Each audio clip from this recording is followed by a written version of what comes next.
Hello, everyone. Hey, everybody. Thank dog, it's Friday. TGIF. Yeah, Yes. exactly. Yay. So, yes, hello, welcome. Obviously, happy Thank Dog It's Friday, and it's the day before Valentine's Day as well. So, we are all in love and in the kitchen today. If you don't know who we are, I'm Hillary, and I'm here with Patty. Hello, everybody. And we're the co-founders of Hound Hugger DIY, and we like to do things all like sorts of crafty things with our hands. And obviously today I happen to be in my kitchen because I'm doing a dog treat recipe. So we do these occasionally as well. Yes. And since Valentine's Day is literally tomorrow, we figured let's get them in on some of the puppy love around here and do a dog treat recipe for today. So you can check out in the description, there's a link that will give you step-by-step instructions and all the ingredients and everything that you need for this recipe. So you can check that out there. You can also check out our past library because we have a bunch of really fun dog treat recipes. So if you get inspired to do some different treats for your pups, check out our library. We have some really fun ones. And for sure. Yeah, this one is... So when I think of Valentine's Day, I think like strawberries, obviously. So that was sort of what inspired the ingredients for this particular recipe. So we've got some strawberry banana bites that we're doing today. Oh, that'll be fun. And it smells great. It's really fun. It's pretty easy. You get to roll them out. So it kind of checks all the boxes on a fun little holiday treat. Yep. And so I'm not in my, just everybody knows, I'm not in my normal craft space. So I'm just going to watch today. I'm going to be a cheerleader today. So I'm going to see how this goes. I haven't seen it yet. So I'm as excited as everybody else to see what it takes to put them together and how much the pups absolutely love them when you're done. Yep. So first thing you're going to need is like a handful of strawberries. So I have about 5 strawberries here. Really what you're trying to get is roughly 1/3 of a cup-ish, a little more than 1/3 of a cup of mashed strawberries. So depending on the size of your strawberries, a handful of strawberries is what you're looking for. And then I'm just going to slice these up. That takes no time at all, doesn't it? Yeah, I love this little contraption. It's a very fun one. It works perfectly. Cool. So you have your strawberry there, and then 1 small ripe banana. So definitely on the smaller side. And if you can get it, the riper it is, the sweeter it will be. Yeah. So that is nice. It's also a little mushier, which will help with the batter too. So I would definitely err on the side of ripe, or if you're thinking, oh, it's sort of like banana bread. If you're thinking, oh, that banana, there's nothing I can do with it, you can do this with it. So even if it's a lot darker, you could make these treats with it. Perfect. So I'm just gonna get a little chunk here and slice them up again. Do we have a link to that little gadget? You know what? I don't believe that I put this one in, but I can add this one because it is. That's really it's a really fun little gadget. I don't have anything like that at home, so that's really cool. It's amazing. Like, it's fun to use. Like, honestly, so you'll look for things. Oh, I can chop that up. Well, and depending on what you're cutting, sometimes as you get through stuff like apple slices or whatever, they start to brown, like their first ones start to brown. So if you're cutting that quickly, you're not having to worry about that. Exactly. That's so nice. And even if you have to cut the tops off, it really does save a significant amount of time to just be able to chop them for the rest of it. Yeah. So the next part of this, I'm just using a potato masher here and mashing these together. Now this is going to take a minute to get it to the consistency that you're going to want it to be at.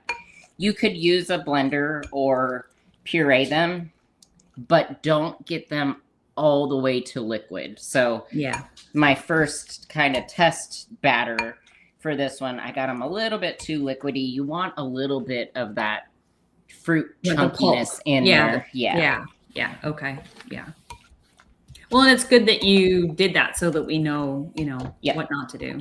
That's what we try to do with all our crafts and recipes, is try to make all the mistakes ahead of time so you don't have to. And if you do end up if you use a blender or puree them completely, that's fine. You're just going to need to add more flour. So it'll continue to make that batter bigger and bigger and bigger. And this way, if you just do it by hand, you'll get little specks of the like strawberry that you can see in the final cookies as well. So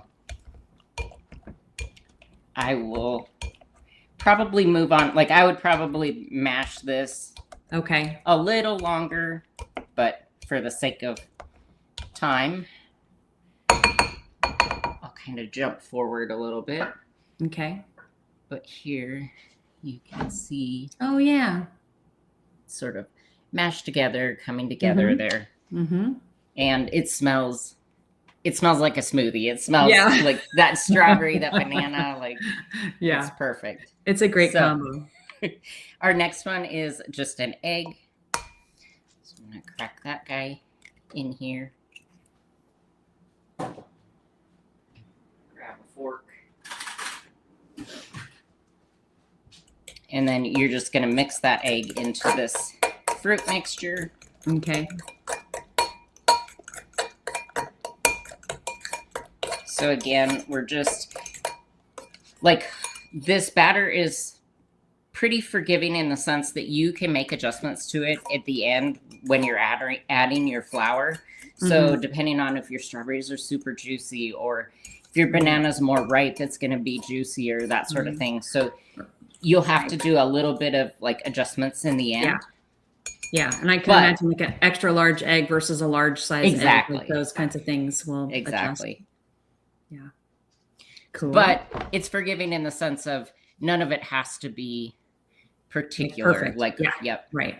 We're not getting the scale out to measure the flour or anything like that. So. Right. So next I have 2 tablespoons of coconut oil that I've just melted. I'm going to put about 3/4 of it in right now. A little over half of it in right now. Okay. And mix that in. And then I'm saving a little bit back for the end. So. Okay. And this will help the batter not be quite so tacky, right? Exactly. So a lot of times in dog treat recipes and things, we'll use peanut butter and stuff. And peanut butter has a lot of those natural oils from peanuts.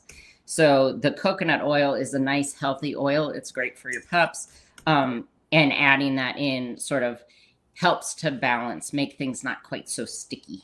Gotcha.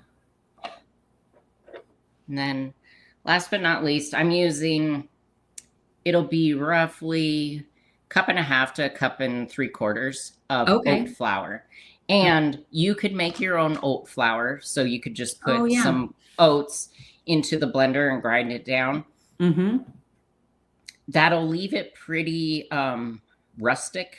Course, so it makes it a little bit more sticky. I'm using just some store-bought, so it's a little bit more finely milled. Right. That's what I found worked a little bit better for this particular recipe since I'm using the cookie cutters at the end. Right. But if you were going to do like you could use the same batter and do thumbprint cookies, or, just roll them into balls and squish them. Yeah. Either would work just fine. So. Okay. Just adding in the flour here. Yeah, in a pinch, if I didn't have any oat flour, I actually would put the dry oats into a coffee grinder. Oh, yep. And that works just as well to grind it into flour, which is nice. So kind of just think about what you have on hand. And then you'll start to see as it's coming together, it's pretty sticky at this point. I need to add a little bit more flour into here. Okay. And adding more flour, that's it. It will stay sticky. The thing that'll kind of help is when I add in that last little bit of coconut oil, and I like to add it in at the end. I feel like it just kind of helps everything kind of come together and get a little bit easier to work with. But if you happen to have added all the coconut oil in the beginning, it'll work out just fine. So. Yeah. Like I said, these are all very forgiving. And your pups are going to love it regardless. Yeah. So yeah, exactly. All right. So you're adding another 1/4 cup. Is that what you're doing? Yep. So this will have me at about a little over 1.5 cups, probably about not quite a 1 3/4 cups, but okay. And that's where I say, like, you're really going to have to kind of feel for the batter yourself. So add in your flour at the end. You know, you're going to need a cup, no question. You're probably going to need 1.5 cups, no question. Yep. But then once you get to that last 1/4 cup, you may or may not need it. Okay.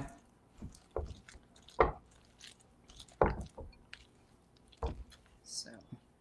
All right, it's coming along. See, oh, cool! It looks pretty. This little strawberry flecks look really pretty in it.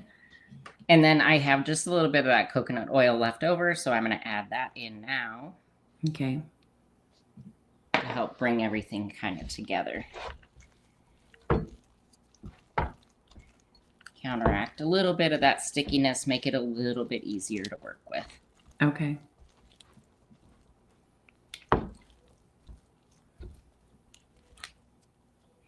And then once you have it, your batter completely combined,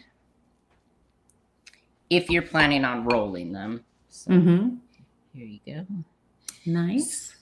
So if you're planning on rolling this batter and using the cookie cutter like I'm going to do, definitely chill it. So from this point, just put some cling wrap, tighten over the top of it, put it in the fridge, at least a half an hour. So half an hour, but you could go overnight if you wanted to. Okay. So that'll make it a lot easier to roll out and to cut. So okay. This guy is going to sit to the side.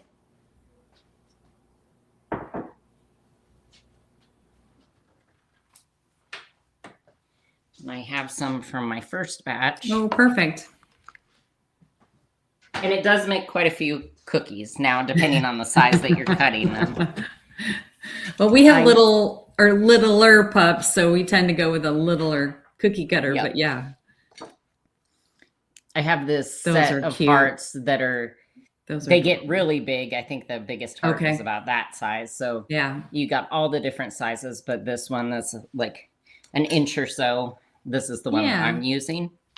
And if you use about an inch or so, this makes 75 to 100, depending on how thinly you roll out the dough. Right. So let's see if I can get my cling wrap. So you could feed the whole neighborhood pups for Valentine's Day. You could have a party at your house, a dog party at your house, and feed them. That's great.